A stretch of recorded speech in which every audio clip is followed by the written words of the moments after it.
Recently, the user Eye2EyeIIIV sent me a message.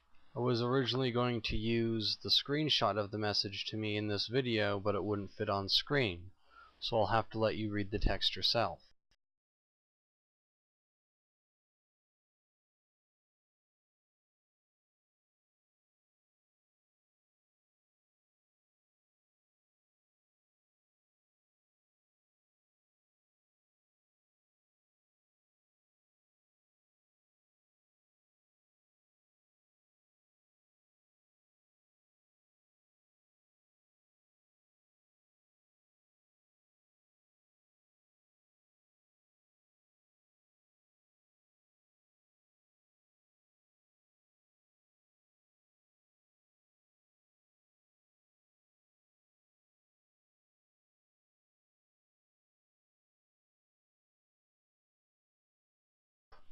So let's go through this argument and deconstruct it point by point.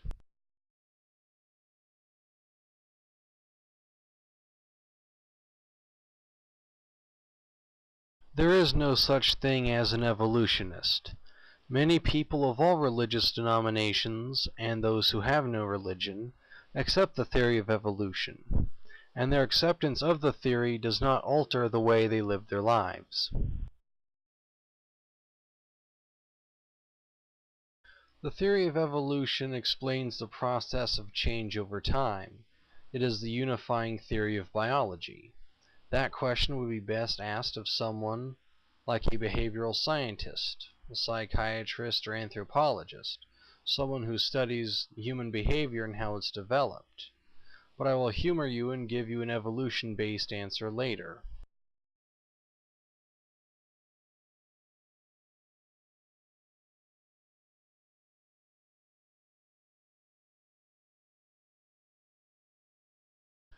The problem here is oversimplification. You sound as if you expect there to be only one or two criteria that must be met to ensure survival, and those that don't meet them have to fail. But life is very complex, and the criteria for being fit differs from situation to situation. While predators are usually better hunters if they are fast and strong, like sharks and the various cat species that hunt in places like Africa, others hunt by being poisonous or hard to see, like jellyfish and spiders. And those animals that are hunted usually survive better when they are faster or in greater numbers than those hunting them, like a herd of zebras. But some survive by being poisonous, like some frog species.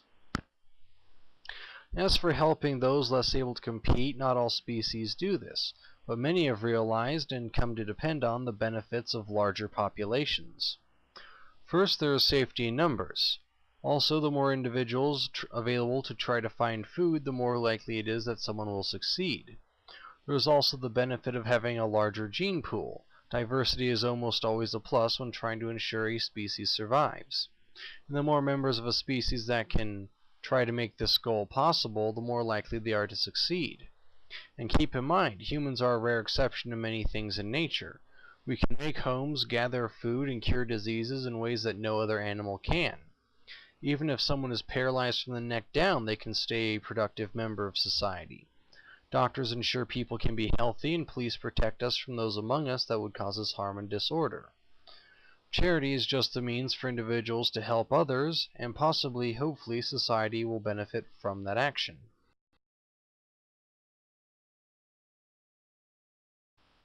Like I said, people of all denominations accept the theory of evolution.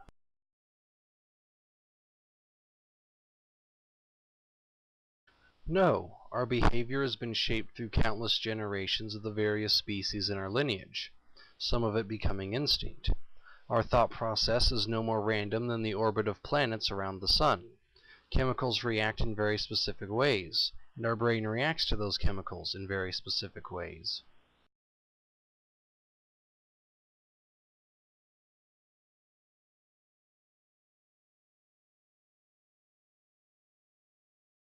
There is no ultimate moral code, and morality is relative. Throughout the many different cultures over the various time periods, morals have changed dramatically. What may have been unacceptable then may be common practice today, and things banned now may have been a non-issue in another time or place. There are also many exceptions to widely shared morals. It is normally never okay to take another person's life. But if your life or the life of others is in immediate danger, then you are permitted to kill to save yourself or others.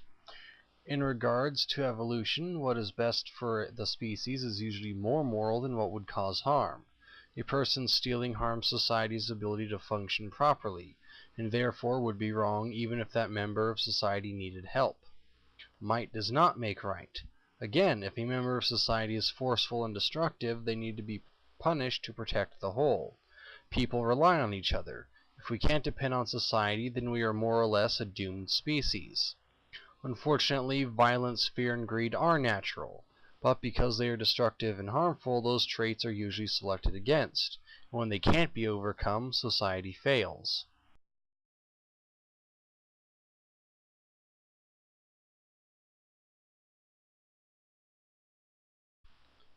I would bet most of the people who follow the teachings of the Bhagavad Gita, Bahi texts, Buddhist texts, Quran of Islam, Jain texts, Book of Mormon, Taoist texts, Shinto texts, Sikh texts, and the Urantia book would make the same claim.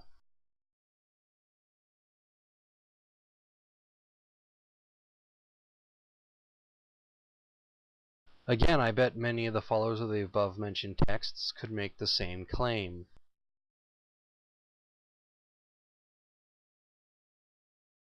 This is wrong for a couple of reasons. 1. Evolution is not a religion, philosophy, or way of life. It is a study in the field of biology, and a natural process of change over time. 2. Almost any member of society can have something to offer. Therefore, it will benefit the whole to help that member. It is the harmful and destructive individuals that are a drain on resources.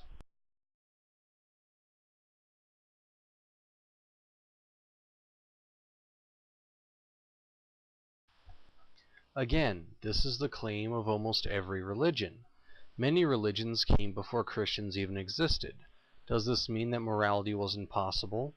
No, of course it doesn't. It just means that the Christian teachings didn't exist. Also, please note how the majority of people in prison are religious. Very few people in prison are atheists, and the percentage of atheists in prison is lower than the percentage of atheists in society. Morality isn't born from religious teachings, it's born from the drive to stay alive. Those actions that make life possible and aid the process are in our best interest, and therefore moral.